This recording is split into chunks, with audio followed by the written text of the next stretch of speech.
उत्तराखंड में हरिद्वार जिला छोड़ बाकी 12 जिलों में त्रिस्तरीय पंचायत चुनाव होने। बीती 28 जून को पंचायत चुनाव के लिए संशोधित अधिसूचना जारी होने के बाद आज से नामांकन की प्रक्रिया शुरू हो गई है। तय कार्यक्रम के अनुसार उम्मीदवार 5 जुलाई तक सुबह 8 बजे से शाम 4 बजे तक नामांकन पत्रों को दाखिल कर सकते हैं। वहीं राज्य निर्वाचन आयोग की माने तो प्रदेश के 12 जिलों में 1 जुलाई तक कुल 22,321 नामांकन पत्रों की बिक्री हुई है।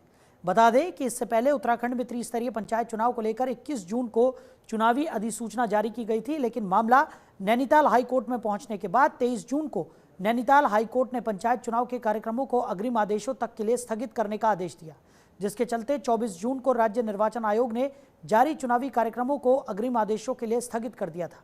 ऐसे में नैनीताल हाईकोर्ट में हुई सुनवाई के बाद 27 जून को हाईकोर्ट ने पंचायत चुनाव के कार्यक्रमों पर लगी रोक को हटाते हुए नया चुनावी कार्यक्रम जारी करने के आदेश दिए। राज्य निर्वाचन आयोग पंचायतों के 66,418 पदों के लिए 2 चरणों में चुनाव कराने जा रहा है। पहले चरण में 24 जुलाई को मतदान होगा और दूसरे चरण में 28 जुलाई को मतदान होगा, तो 31 जुलाई को मतगणना होगी।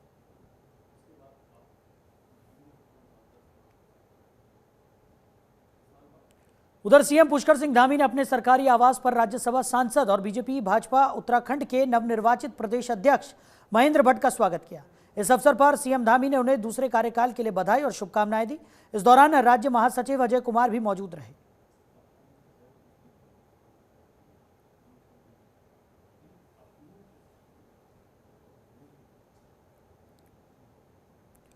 तो प्रदेश सरकार ने कांवड़ यात्रा में आने वाले श्रद्धालुओं को शुद्ध और सुरक्षित भोजन उपलब्ध कराने के लिए सख्त दिशा निर्देश जारी किए हैं। अब यात्रा मार्गों में खाद्य दुकानों पर अनिवार्य रूप से दुकानदार का नाम, लाइसेंस और पहचान पत्र प्रदर्शित करना होगा। सरकार के निर्देशों का पालन न करने पर 2 लाख तक का जुर्माना लगाया जाएगा। तो स्वास्थ्य सचिव ने कांवड़ यात्रा के लिए देहरादून, हरिद्वार, टिहरी, पौड़ी और उत्तरकाशी जिलों में खाद्य पदार्थों में मिलावटखोरी रोकने के लिए अभियान चलाने के साथ ही खाद्य कारोबारियों को सख्त निर्देश जारी किए। यात्रा मार्गों पर हर खाद्य कारोबारी को अपने लाइसेंस या पंजीकरण प्रमाण पत्र को दुकान में प्रदर्शित करना होगा। छोटे व्यापारियों और ठेले फड़ वालों को भी फोटो, पहचान पत्र और पंजी पत्र प्रदर्शित करना जरूरी होगा। तो निर्देशों का पालन न करने पर खाद्य सुरक्षा अधिनियम के तहत कार्रवाई कर 2 लाख तक का जुर्माना लगाया जाएगा। स्वास्थ्य सचिव ने कहा कि कांवड़ यात्रा के दौरान पंडालों, भंडारों के दुकानों में परोसे जा रहे खाद्य पदार्थों की गुणवत्ता से कोई समझौता नहीं किया जाएगा। अपर आयुक्त खाद्य संरक्षा और औषधि प्रशासन ने कहा कि बिना लाइसेंस खाद्य व्यवसाय करने वालों के खिलाफ कानूनी कार्रवाई की जाएगी।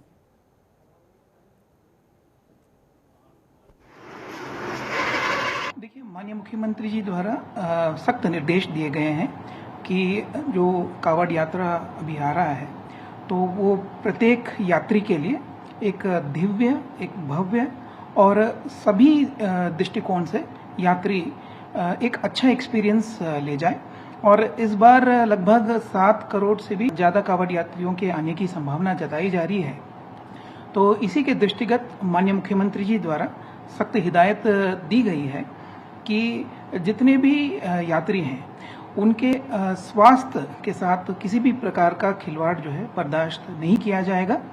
और यात्रा रूट में जितने भी कमर्शियल एस्टैब्लिशमेंट्स हैं उनके लिए अनिवार्य होगा कि वो अपना लाइसेंस और रजिस्ट्रेशन के डिटेल्स एक प्रोमिनेंट जगह पे डिस्प्ले वो करेंगे, ताकि खाद्य विभाग इस बात की पुष्टि कर सके कि जो भी वेंडर है, जो भी कमर्शियल एस्टैब्लिशमेंट है, उनके पास लाइसेंस और। हाँ सर, हमने बनवा रखा है सर, फ्रूट लाइसेंस बनवा रखा है। ढाबों के लिए होता है ना सर, ये हमने यहाँ पे अपना लगा रखा है। बाकी हमें पता ही है, बाकी जो भी फॉलो नियम अभी ऊपर से मिल रखे हैं कर रहे हैं हम तो सब सर फॉलो। बाकी औरों को बता देंगे जिन्होंने नहीं कर रखा है। कुछ बिना परमिशन भी चल रहे हैं। हाँ, कुछ है, सब तरह के है ना। बाकी जिनको नहीं है जानकारी उनको जानकारी दे दी जाएगी। आप कब से ढाबा चला रहे हैं? हम 10 साल से चला रहे हैं ढाबा। हमारा तो लाइसेंस पहले से भी बना हुआ है ना सर, ये वाला फिर नया अपडेट कराया। अभी पता चला था ना ऊपर से, मुख्यमंत्री साहब के आदेश थे। अब हमारा 2017 से ढाबा है, पूरे कानून नियम से साफ सफाई से चलाते हैं। जो परमिशन वगैरह है वो सब है। हाँ जी, सब है, फ्रूट लाइसेंस भी है, सब परमिशन है हमारे। सब एक आदेश भी आया है सरकार का कि जितने भी कांवड़ रोड पे ढाबे पड़ते हैं उनको परमिशन लगानी चाहिए, उनको नियम का। वहीं कांवड़ यात्रा नेम प्लेट विवाद पर सीएम पुष्कर सिंह धामी ने कहा कि कांवड़ यात्रा हमारी आस्था और श्रद्धा की यात्रा है, जिसमें प्रत्येक वर्ष 4 करोड़ से भी अधिक श्रद्धालु अलग अलग क्षेत्रों से हरिद्वार और ऋषिकेश पहुंचते हैं।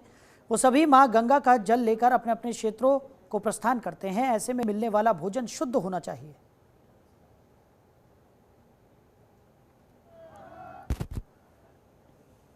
कांवड़ यात्रा हमारी बहुत आस्था और श्रद्धा की यात्रा है, जिसमें प्रत्येक वर्ष 4 करोड़ से भी अधिक श्रद्धालु हरिद्वार आते हैं, ऋषिकेश आते हैं, आसपास के क्षेत्रों से मां गंगा का जल लेकर अपने अपने स्थानों को प्रस्थान करते हैं। ऐसे में उनका आना जाना होता है और 2-3 दिनों की प्रक्रिया ये सब होती है।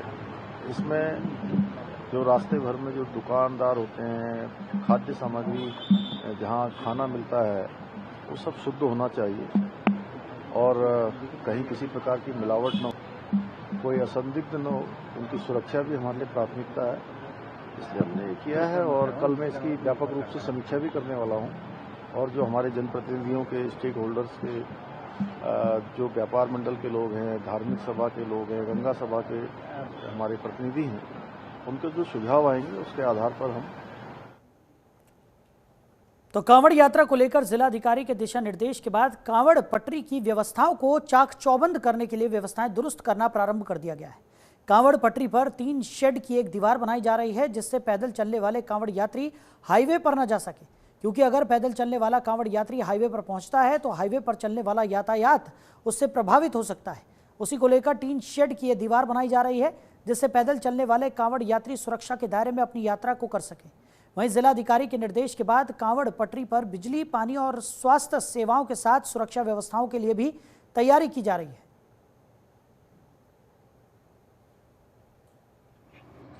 देखिए, बजट के क्रम में अभी हमको फर्स्ट इंस्टॉलमेंट के क्रम में 4.5 करोड़ जनपद को प्राप्त हुए। इसके अतिरिक्त विभागों को भी अपने अपने हेड्स में धनराशि, जैसे जिला पंचायत अपने मद से कर रहे हैं, यूपीसीएल, पीडब्ल्यूडी आदि भी अपने कार्य कर रहे हैं। तो धन की कोई भी कमी नहीं है और साथ ही रिसोर्सेज टाइमली हमको मिल गए हैं। तो उसी क्रम में अभी सभी डिपार्टमेंट्स लगातार काम कर रहे हैं और हम कोशिश करें 5 से 6 जुलाई तक जो भी हमारे मेन काम है वो कंप्लीट हो जाए।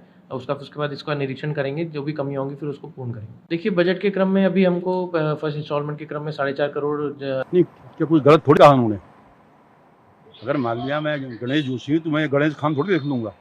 अगर मुख्यमंत्री जी ने कहा है तो बिल्कुल सही कहा है और लोगों को इसका पालन करना चाहिए, क्योंकि बीच में इस प्रकार की घटनाएं घटी हैं कि खाने में थूकना, अन्य प्रकार की घटनाएं, उसके लिए अपनी पहचान, अपना पहचान पत्र होना बहुत जरूरी है। इसके लिए मुख्यमंत्री जी का मैं। देखिए, आप सबको पता है कि चाहे 4 धाम यात्रा हो, चाहे कांवड़ यात्रा हो, मैंने अपने विभाग को कहा है कि सब जगह के किचन जो है वो एक अच्छे सिस्टम से होने चाहिए, वहाँ कैमरे होने चाहिए और गुणवत्तापूर्वक जो है यात्रियों को खाना मिल जाए, वहाँ ये सारी व्यवस्था होनी चाहिए।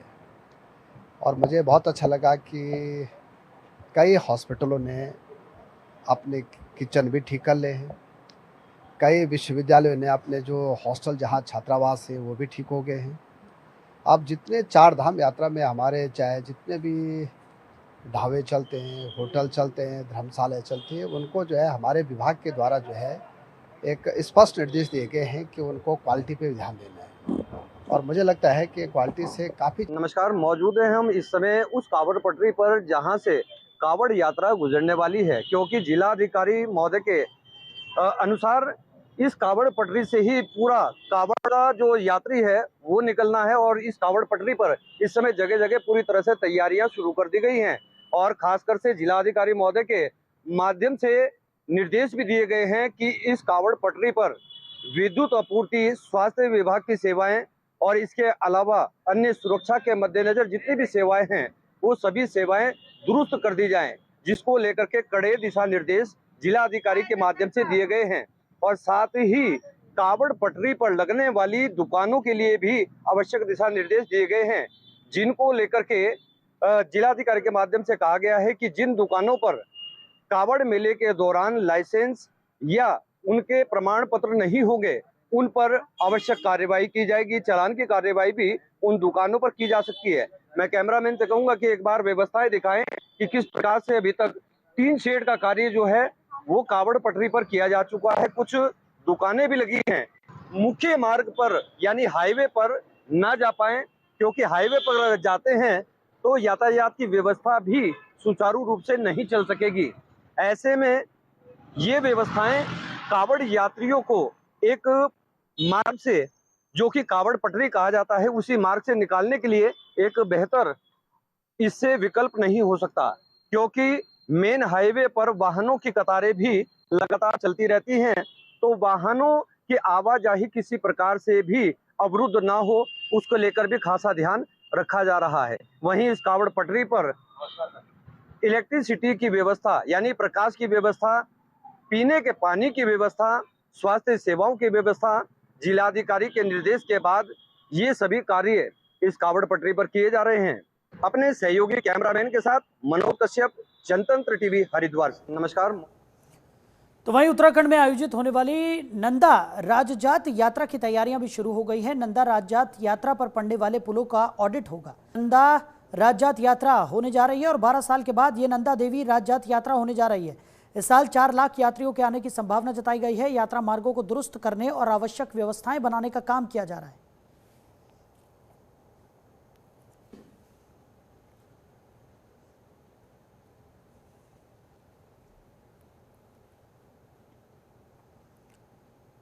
तो वहीं श्रद्धालुओं को मां मनसा देवी और मां चंडी देवी के दर्शन के लिए अब पैदल चढ़ाई करनी पड़ेगी। मनसा देवी रोपवे सेवा 2 जुलाई से 5 जुलाई तक बंद रहेगी, जबकि चंडी देवी रोपवे सेवा 7 जुलाई से 10 जुलाई तक बंद रखी जाएगी। संचालक कंपनी उषा बेक्रो लिमिटेड के महाप्रबंधक ने बताया कि ट्रॉलियों की जांच, केबल बदलने और अन्य जरूरी मेंटेनेंस का काम किया जाएगा। हर 6 महीने में यह नियमित मरम्मत की जाती है।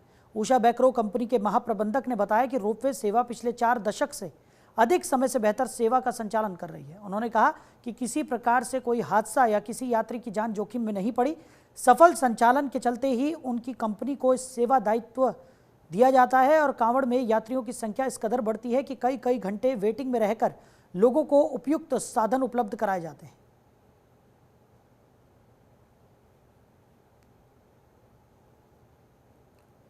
तो पहाड़ों पर हो रही बारिश कुछ क्षेत्रों में लोगों के लिए आफत बनकर बरस रही है। यमुनोत्री राष्ट्रीय राजमार्ग से सटा कुपड़ा कुंसाला त्रिखली मोटर मार्ग पर स्थित मोटर पुल की अप्रोच भारी बारिश से क्षतिग्रस्त हो जाने के कारण इस पुल पर आवागमन पूरी तरह से ठप हो गया है। यमुनोत्री क्षेत्र में बीते रविवार रात बादल फटने और अतिवृष्टि होने के कारण मोटर पुल आवाजाही के लिए बंद हो गया। तो अब मोटर पुल की स्थिति इस प्रकार की हो गई है कि यदि शीघ्र इसका उपचार नहीं किया जाता तो किसी भी समय ये करोड़ों रुपए की लागत से बना पुल धराशायी हो सकता है। वहीं ये मोटर पुल अब पूरी तरह खतरे में आ गया है। पुल की एक तरफ से अप्रोच खाली हो चुकी है और पुल सिर्फ खूंटे के सहारे खड़ा रह गया है, जिससे ग्रामीणों को अब आवागमन करने में काफ़ी दिक्कतों का सामना करना पड़ रहा है। क्षेत्र के युवा सामाजिक कार्यकर्ताओं ने तहसीलदार बड़कोट के माध्यम से पुल की मरम्मत करने सहित क्षेत्र की विभिन्न समस्याओं के समाधान करने के लिए जिलाधिकारी को ज्ञापन भी भेजा है।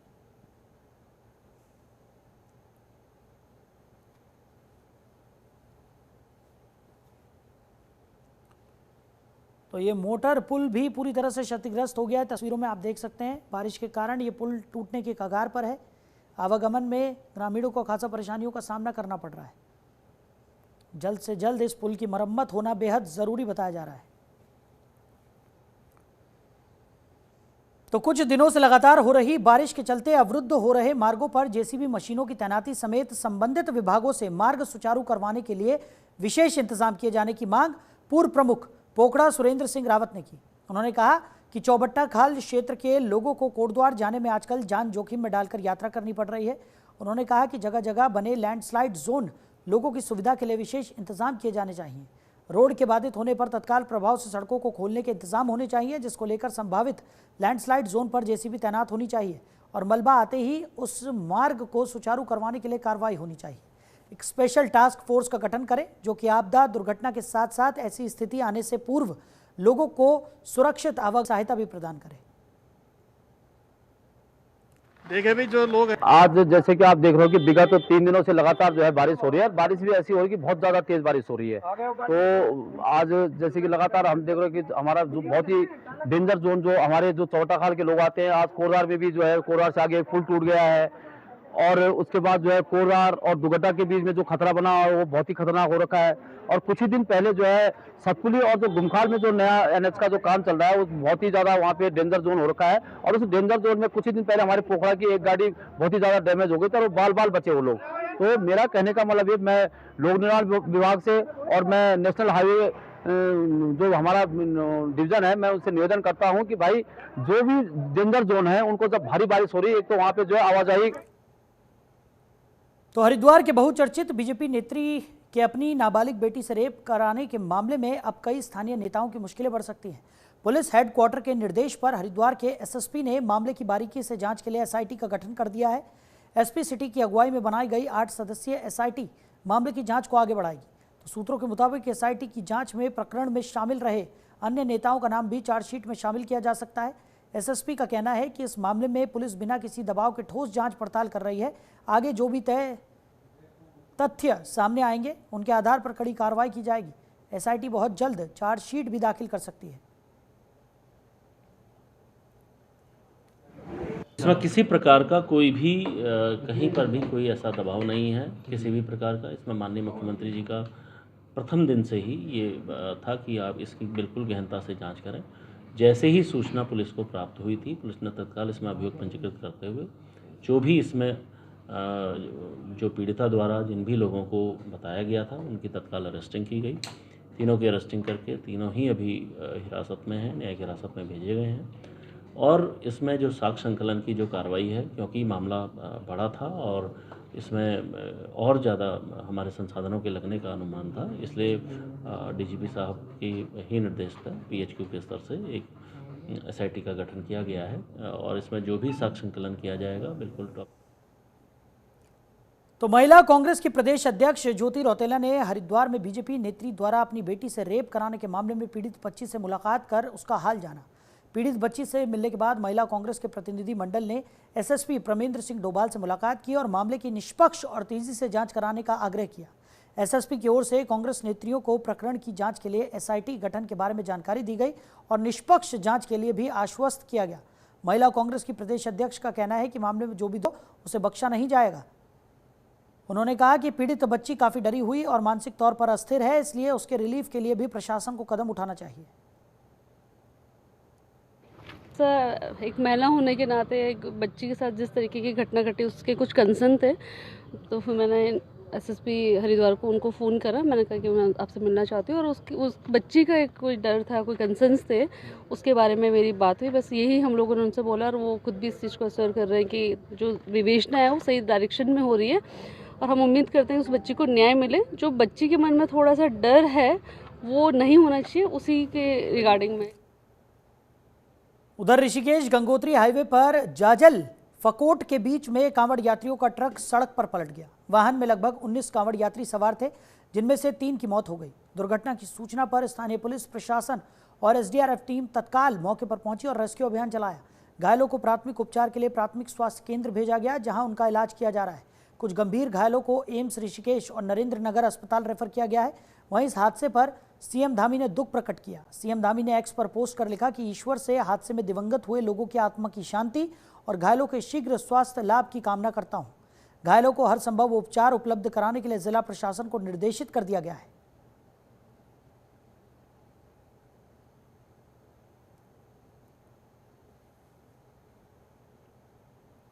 तो वहीं हरिद्वार में शुरू होने जा रहे कांवड़ मेले के लिए सरकार ने इस बार बजट डबल कर दिया है। सीएम धामी के निर्देश पर जिला प्रशासन और तमाम विभागों की मांग के अनुसार करीब 10 करोड़ रुपए का बजट स्वीकृत किया गया है, जिनमें से 4.5 करोड़ रुपए की पहली किश्त जिला प्रशासन को जारी भी की जा चुकी है। ये बजट पिछले साल के मेले की तुलना में लगभग दोगुना है।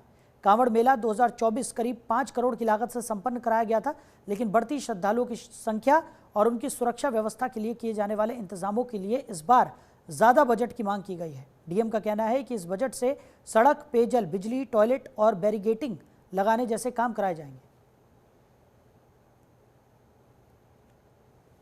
देखिए, बजट के क्रम में अभी हमको फर्स्ट इंस्टॉलमेंट के क्रम में 4.5 करोड़ जनपद को प्राप्त हुए। इसके अतिरिक्त विभागों को भी अपने अपने हेड्स में धनराशि, जैसे जिला पंचायत अपने मद से कर रहे हैं, यूपीसीएल, पीडब्ल्यूडी आदि भी अपने कार्य कर रहे हैं। तो धन की कोई भी कमी नहीं है और साथ ही रिसोर्सेज टाइमली हमको मिल गए हैं। तो उसी क्रम में अभी सभी डिपार्टमेंट्स लगातार काम कर रहे हैं। और हम कोशिश करें 5 से 6 जुलाई तक जो भी हमारे मेन काम है वो कंप्लीट हो जाए। उसके बाद इसका निरीक्षण करेंगे, जो भी कमियाँ होंगी फिर उसको